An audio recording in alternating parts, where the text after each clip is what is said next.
B. So I've got a referee on here because what we're trying to avoid is a false start. I'll explain. Very top of the page, page 582. It says when we're putting together the closing disclosure, so we're actually going backwards here before we go any further. I want to go back to putting together that closing disclosure that you're going to issue that you're hopefully planning to close with. The one that's got to be in the borrower's hands 3 days before closing. It's not meant to be pencil whipped out the door and just guessed. These are supposed to be the actual final closing numbers. Accurate. In fact, if you remember back to the loan estimate, we talked about the good faith standard, right? The best information reasonably available at the time the disclosure goes out the door. That same concept applies to the closing disclosure as well. It says at the very top of this page that you, the lender, must exercise due diligence in getting the actual terms, the actual costs on that document.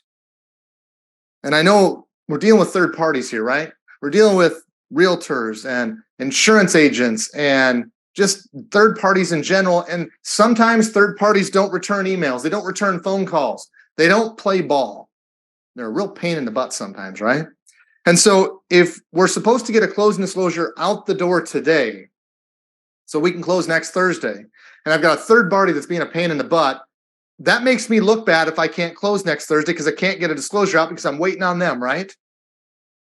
The rule gives us some flexibility, some grace as lenders. Actually works really well in our favor. But it has one big caveat.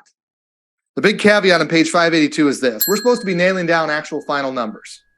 Okay? Best information available. The best information available comes from the third party if it's third party information. It means I have to reach out to them.